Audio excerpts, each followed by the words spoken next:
Hello everyone, welcome back to our channel. You haven't been in like a sit down video with me in a hot minute. It's been great. Just joking. We've been a little busy. We've been a little busy. A lot going on actually, so. Not much. A lot going on. I mean, nothing's going on. 8 kids, moving, work stuff. We went on our anniversary trip. Anniversary, birthdays galore. It's birthday central. But the point of today's video, why I have this handsome young man wrangled to sit with me, is we're going to talk to you guys a little bit today about our adoption journey, about our infertility journey, and some things that we wish that we would have known, some things that we would do differently. I feel like we get asked about adoption and infertility and things like that a ton. And we've made a ton of videos over the years. We have made a lot, yeah. Talking about like our specific journey through the different countries that we've adopted from. We've done international and domestic. We've done embryo adoption. And also we talked a little bit on our channel about infertility, but not a ton. It's kind of a vulnerable spot. Well, yeah, it hits you in the feelers. So. But that's what we're going to talk about a little bit today. And today's video is sponsored by 1in4. It's a wonderful app that I wish would have been around when we were particularly going through our infertility journey, and I'll explain a little bit more. But even with our adoption stuff, like I wish I would have had this. And they named the app 1in4 because 1 in 4 couples experience some kind of infertility or issues conceiving and growing their family. So it really is something that affects a lot of people, but a lot of people don't talk about it because it's still just so kind of taboo. It's personal. It's like I said, it's not, you feel like something's wrong with you. And so you don't want to talk about it a lot, but it affects But if it's people. 1 in 4, it's right, I mean, it's more common than not. Yeah, I mean, it feels like something's wrong with you, but it's also wrong with a lot of other people too. That's right. Yeah. I mean, I've got a lot wrong with me, but that's just one. So that's what we're going to chat about today. Cool. I would start by saying, if we had to go back and say like something that we felt very unprepared for, and maybe it's just the way of it though, is like the ups and downs, the roller coaster. You've talked about this a little bit before, like the roller coaster of emotions with infertility and with adoption. I don't think either one of us were at all prepared for how high the highs and how low the lows were going to be. Yeah. I mean, we didn't have problems to start. Like when we had the girls, right? Yeah. So we went into this kind of in that same mentality thinking, okay, well, we want to have another baby. We're just going to have another baby. Right. We'll just hop on the good foot, do the bad thing. And so we were excited, and then it became more difficult, and then we got worried, and then we got scared, and then we felt alone, and then we found, yes, we're going to try this. So then the hope starts to go up a little bit more. And it is. A roller coaster is the best way to describe it. Yeah. It's a lot of ups and downs. Yeah. I feel like, so for me, one of the things that I feel like I was missing the most, and I'm wondering too from a man's perspective if you would agree with this, is a community. People who get what you're going through and that you can talk to about it. Not just people in your life who love you and care about you, because that's fantastic, but they can sort of sympathize and maybe even empathize a little bit, but it is hard because they don't know. Like, as a man, do you feel like a community would have been beneficial to you? Or were you cool, like, just texting your dude friends? No, well, me and my dude friends don't talk about my fertility often. And so I think that's part of... What? I feel like it's every conversation you have. I think that's part of what, I don't know, our side of the species grapples with is you don't want to seem insecure. You don't want to seem like you can't do something. And so, you don't want to bring that to the forefront and highlight it. But thinking back, would it have been nice? I'm going to say yes. But I'm surprising myself with that answer because looking back, I didn't realize how much I really needed just someone to listen.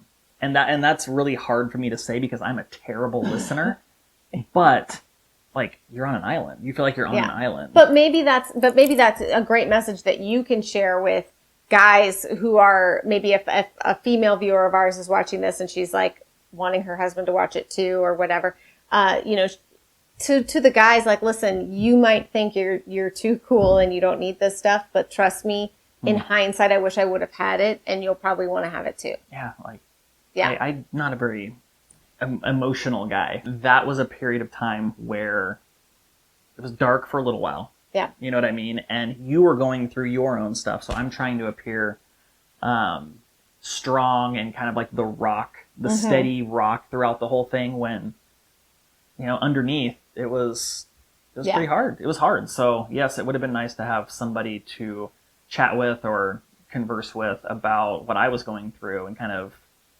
talking through some of those things as well. Well, and I'm going to try to put a screenshot up here to show you guys. So in the 1 in 4 app, they have lots of different sections in here, which is fantastic. Yeah. So fantastic. So you create your profile, and you pick your screen name and you put in as much information about yourself as you're comfortable with. And then you can kind of choose the different interest areas for you. So maybe for you, you're going through IVF, or maybe you're doing embryo adoption, or maybe you're doing a domestic adoption, or you're a foster parent. You can choose your areas of interest. But there are discussion boards, which are so incredibly helpful to just get on and talk to other people who are going through the same things that you are. So I have mine set for like embryo adoption, and infertility. But there is this sort of community aspect here where you can really talk to other people who are going through the same things that you are. And then the community stories. This is a section where it's sort of like articles written by people that are in the community who are sharing their story. People sharing about their story of struggling with multiple miscarriages, things like that. So a great way to kind of get that community, which would have been nice to have, to say like, hey, we've had a failed transfer and we have no embryos left, which was our story after our IVF. And to know that, like, how do you go from having 2 healthy children with no problem conceiving to like even IVF doesn't work for you? That felt like a punch to the gut, and would have surely been nice to have somebody else to say like, I've been there, it's okay. You know? And we've talked a lot about that on this channel in particular, like just the power of story in general. You know what I mean? How we weave it in and out of our videos. It's like, we believe stories have the power to change the world. And here you have access to the types of stories that you're going to need going down some of these paths. And well, you don't know you need it, but you do. I think too, that kind of also plays into like the emotional toll of when we're talking about, again, things that we wish that we had known. Like I said, that the emotional toll that all of that was going to take on us as individuals, but also within our marriage.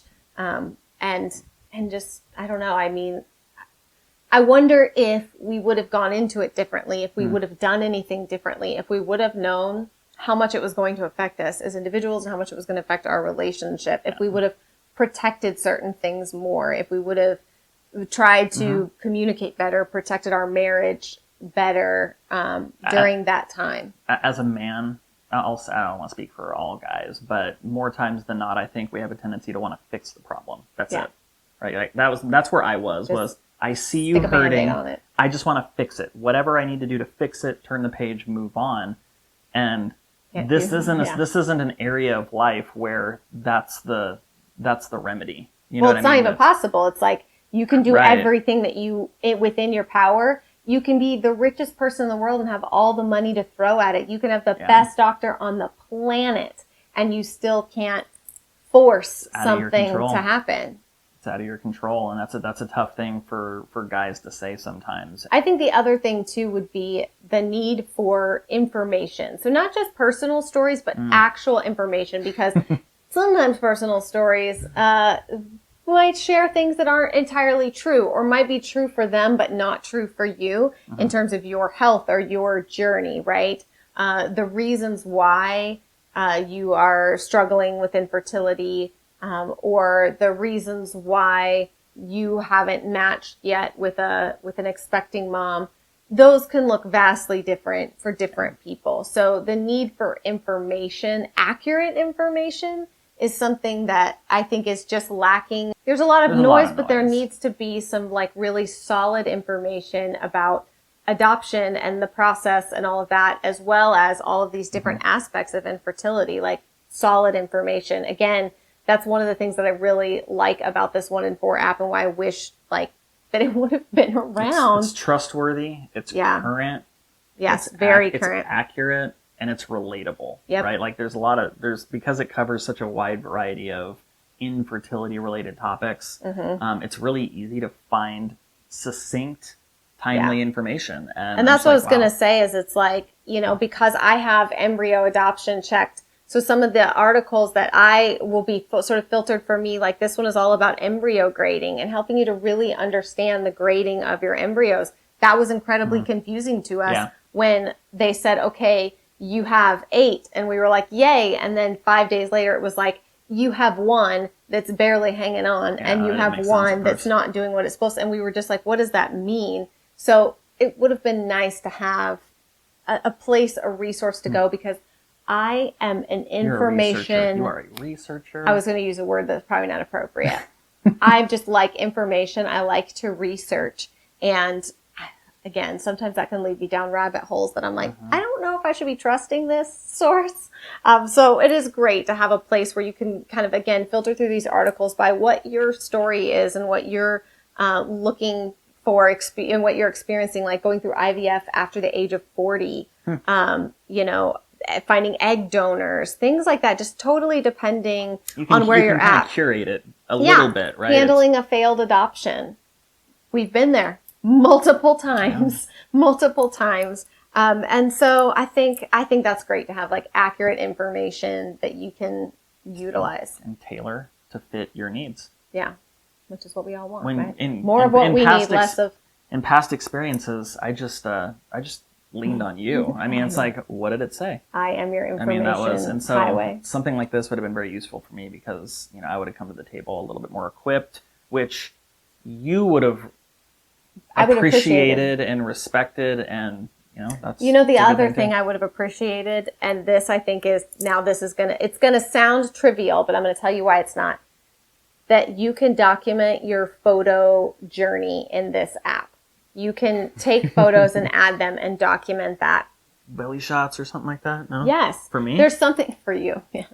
Your growing belly. A lot of memories that I want to have and to keep for myself and for our family that are never going to see the light of day on social media. So having a place where you can document, even if it's literally like documenting yourself going to your appointments, documenting yourself eyeing those ovulation tests like Sherlock Holmes, the peeing on a stick and all of those. I mean, I had a box with like 100 pregnancy tests, all negative, incidentally. But it's like, I wish that I would have had a way to like document that and a good, like almost like a feed, right? A reason to do it other than just storing it on my phone. Because sometimes you won't do it if it's just like, I'll just store this in an album. But having this like photo journey to document everything. And then once you do get pregnant, if that's the journey that you're going down, it's another area that I constantly look back and I'm like, I have like 3 pictures up until I was like 20 some odd weeks pregnant. By the time I was like 28 weeks pregnant, I started like taking some photos. But previous to that, I have hardly any. And I think lastly, what I would say to anybody who is maybe you're in the beginning stages of whatever, like I said, whatever this is, whether it's infertility stuff or adoption stuff, whatever avenue you're taking, if you're in the beginning of all of this, like, our little mantra, right? Our little mantra is we have a couple, but I'm leaning towards better together, or just because it's hard doesn't mean it's bad. Just because it's hard doesn't mean it's bad. Right. That's what I would say about the entire journey of adoption and infertility is, it is hard. It is going to be very, very, very, very hard. Yeah. But that doesn't mean that it's bad, and that doesn't mean that it's all just sort of, it's the pieces of your puzzle, the puzzle that makes this beautiful image of your life in the end. When it's all said and done, all of these puzzle pieces come together, and you have this beautiful picture of your life in the end. And the hard parts are still there too. Like, those don't go away. You don't look back on your life and only ever remember the good things. And we need the hard things. We need the valleys and all of that to be able to appreciate the good times too. That's just what I was going to say. I feel like something that I wish that somebody could have told me in the depths of all of it was like, you're going to be okay. This is all going to be okay. Everything is ultimately going to come together for your story and how your story is supposed to end, and finding some peace in that, and how your story is supposed to go, whatever that looks like, because it's not going to be the same for everybody. But that you don't have to do it alone. Yeah. That's what I think the big takeaway is for me with something like this is I felt alone. I felt like I couldn't, even though we had each other. But I felt like I couldn't meet the needs of what you needed, which was like, then you're beating myself up double time, leaning into something and resources and other people and communities that get it. Yeah. Right. And who are like me. We are pretty picky about who we partner with. And as soon as I found out about this app, I was like, I want to share this with my people, with my viewers. I know so many of you guys are going through so many of the same things that we have over the years, and that's how you found us. And so to me, a free app like this that you can download and get this support and resources, it's so, so worth it and so valuable. So thank you again to 1 in 4 for sponsoring this video, our discussion about the things that we wish we would have known, and sort of our journey with adoption and infertility. Like I said, we've done a lot of videos over the years. If you have really specific questions, I'll leave some of those linked down below in the description box so you can maybe find a little bit more detailed information about certain areas of that if you want. So yeah, we'll just wrap it up by saying wherever you are in the journey, we are praying for you and thinking about you, because we've been there likely in some capacity or another. But that at the end, it will all be worth it. Yeah? That was beautiful. Our kids are probably downstairs screaming right now. Yeah, I might have lost 1 or 2 of them. It's okay though. I think I see somebody running nude outside on the no. street. Time to go. All right. We'll see you guys later. Bye. Bye.